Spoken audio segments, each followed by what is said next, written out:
and how that spread it out. And so, but in order to do it, I think we got to understand out of what vein. We say, God loves a cheerful giver, and that's absolutely true. It's actually one of the verses I probably want to hit. And there's a lot of verses, so it's kind of like, okay, Lord, where do you want to go, and how do you want to do this? But first we got to understand what, I threw that word on my wife, and she's like, what in the world is that word, beneficence?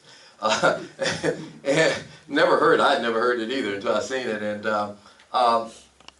you kind of look at what it means, and it's an act of goodness, kindness, charity.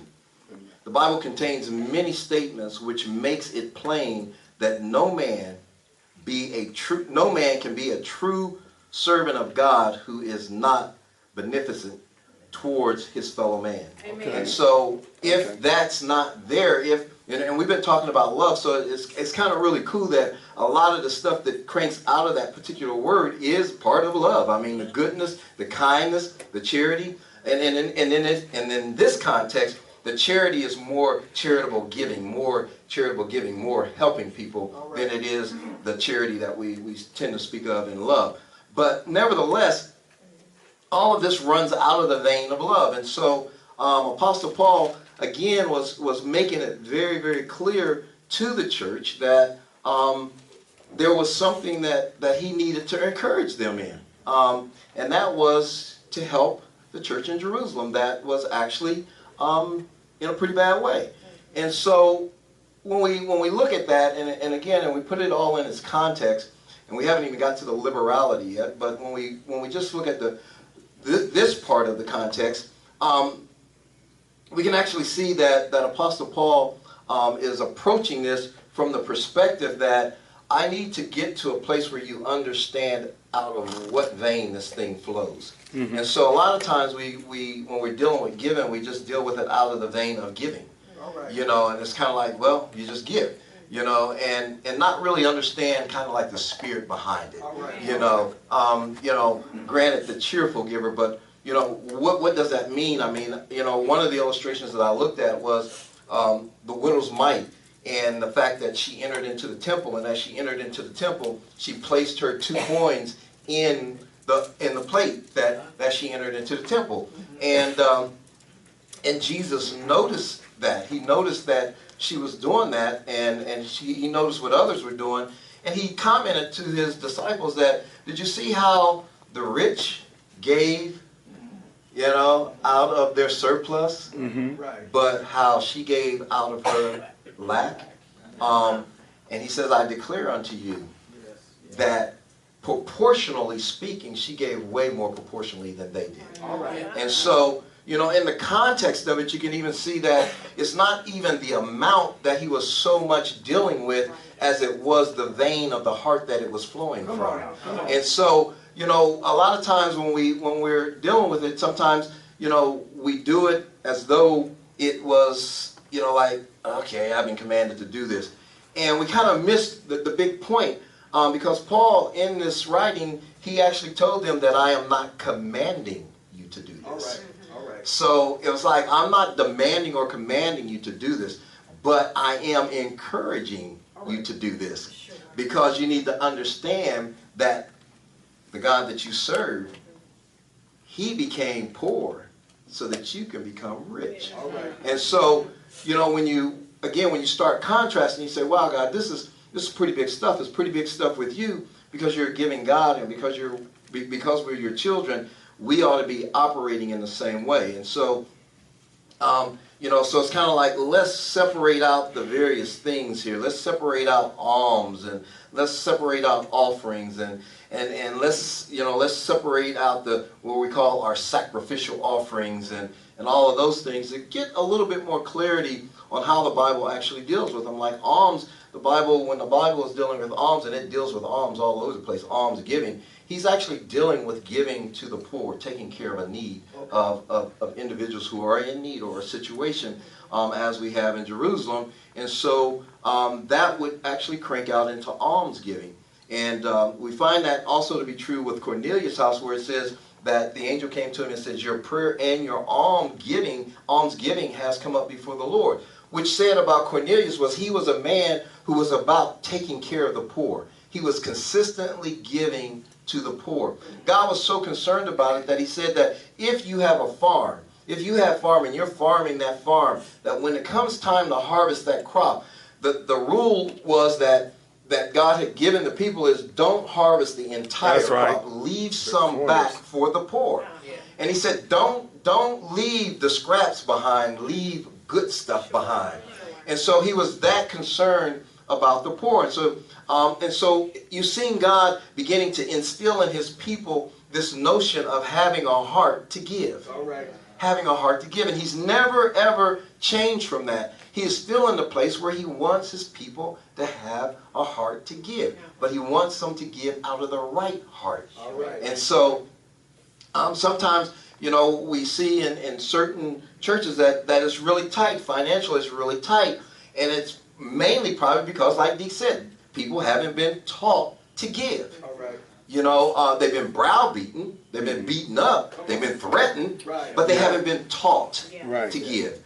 And then maybe they've been taught that you're just giving to your church and that's where the giving stops. And so it hasn't been the full picture of what this giving is really all about. And so, you know, I'm going to just kind of look at these verses, some of these verses. Like the first verse, he says, we want to tell you further, brethren, about the grace, the favor, the spiritual blessings of God, which has been evident in the churches of Macedonia, arising in them the desire to give alms. And that's the Amplified. So what arose in them was to give alms to a church that was suffering. Come on. Okay?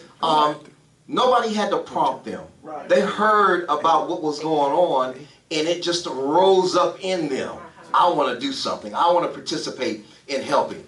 And so in verse 2 he says, for in the midst of an ordeal of severe tribulation, their abundance of joy and their deep depth of poverty together have overflown in wealth of lavish generosity on their part. Listen to what he's saying. He's saying they heard about what was going on in Jerusalem, the drought that had taken place there and how the church was suffering.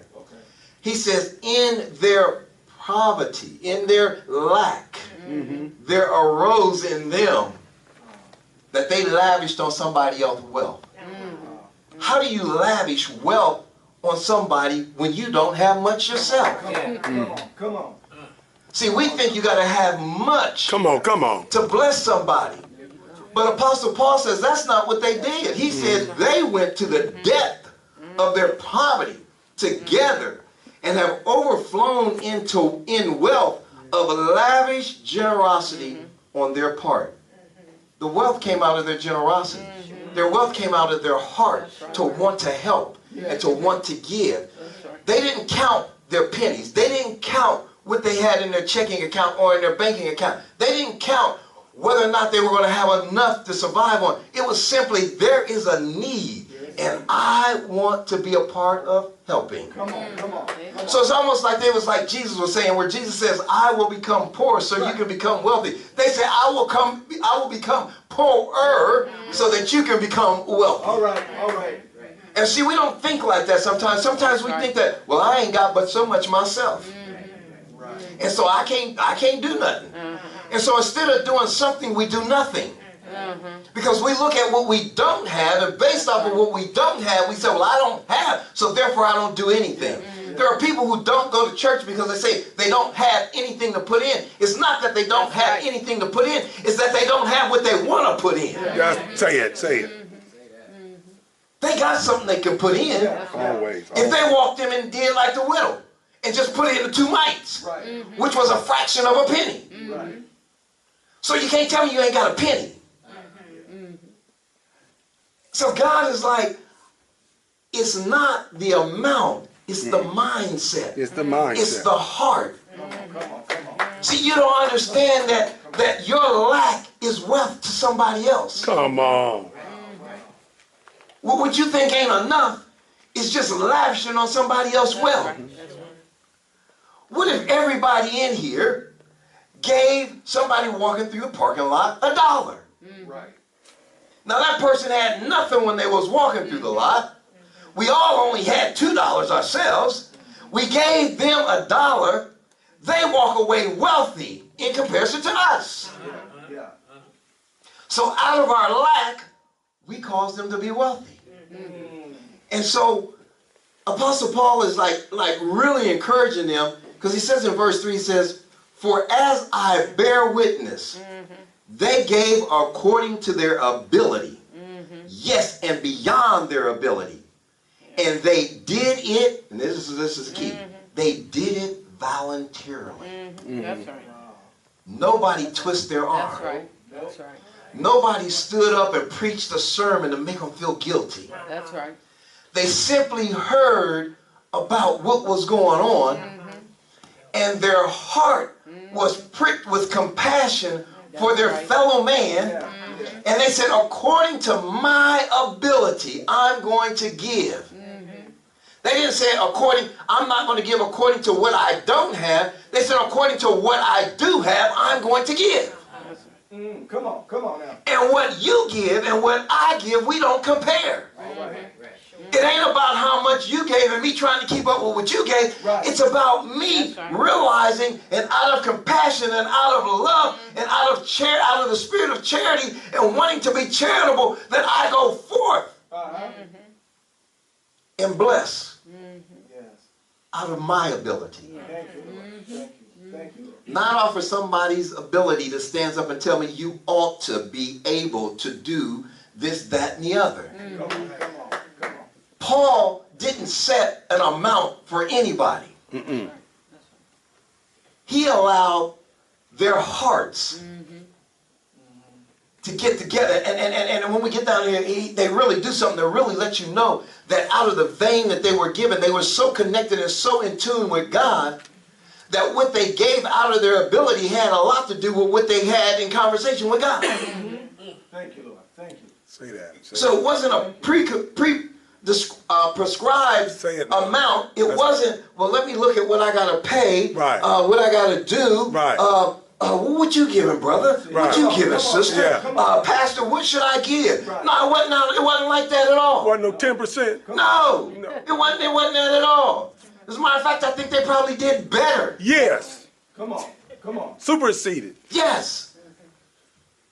So in verse 4 he says, begging us most insistently for the favor and the fellowship of contributing in this ministration for the relief and support of the saints in Jerusalem. Nor was this gift merely the contribution that we expected. It sounds like maybe Apostle Paul and them had something in their mind and what the people could do. But when they just laid it out there, see, pastors need to understand that.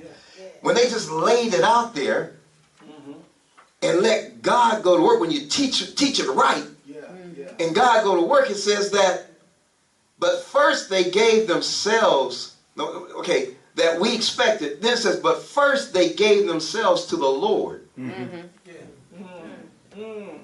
Their first stop That's right. before they gave was their stop with the Lord. Let me get with the Lord. Come on. Yeah. I know I don't have much, That's right. but let me get with the Lord and see how we can work this out. Because I have a willing heart that I want to help. But I need to get with the Lord to get some direction Come on. as to how I might do this. Yes. Maybe even some direction on how much I ought to give.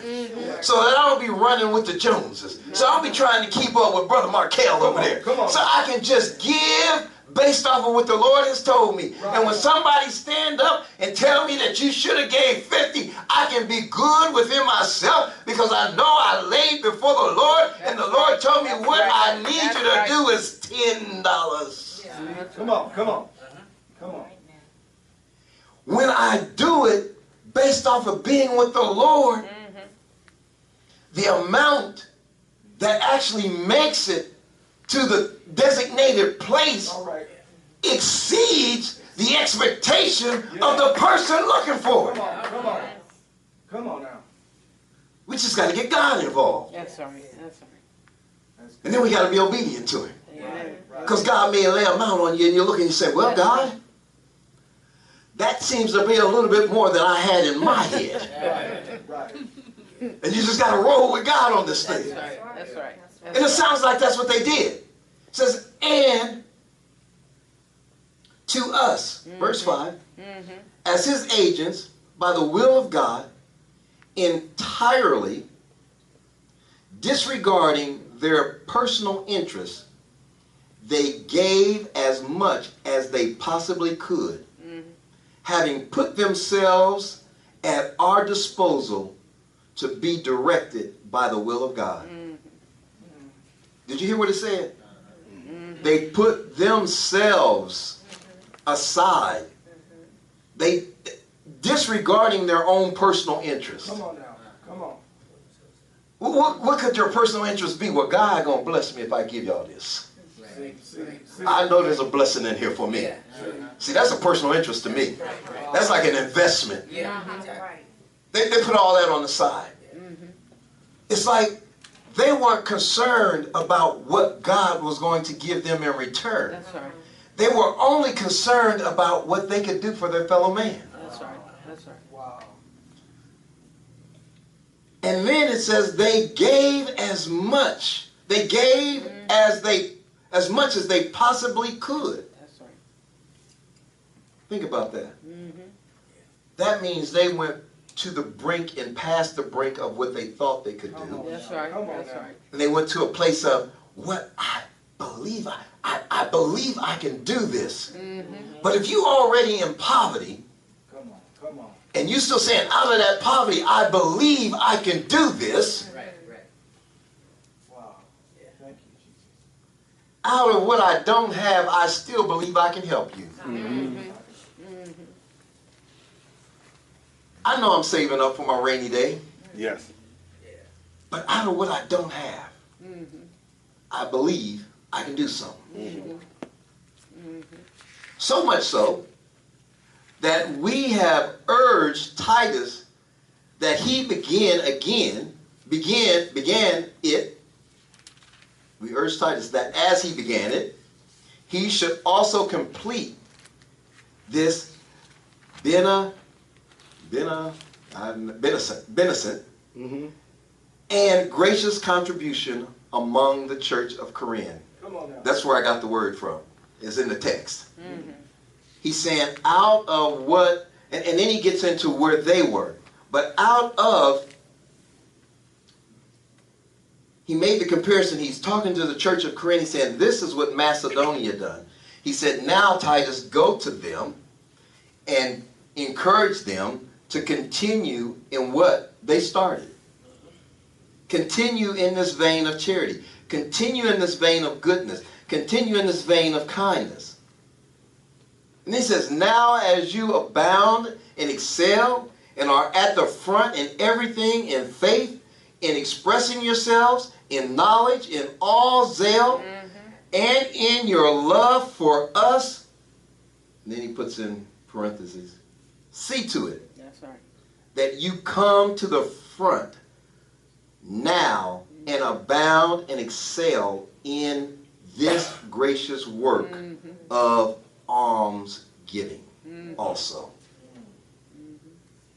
Some Bibles will just say that you abound in grace and in giving. Right. Did you see the layout there? You're doing well in faith. You're doing good in expressing yourself. Knowledge is a working in you. You're zealous and you even love us. It's all good stuff. But he said, don't stop there. That's right. He said, I need you to also excel in giving. That's right. Use the example, use the model that I just set before you, he said, where they gave out of their lack and wealth was lavished upon to the church. He's saying, you said that this is what you want to do. You said this is what you want to do. And then he says, I give this not as an order to dictate to you, but to prove by pointing out the zeal of others, the sincerity of your own love also. He didn't put the example out there to make them feel bad. Right. He put it out there to prove who they were. Okay. Okay. Sometimes examples are to prove who you are. That's right. That's right. So they had already with their own mouth said they wanted to do it. Apostle Paul is like, somebody has done what you said you want to do, and so I'm putting this out here before you to get you fired up even more. Right.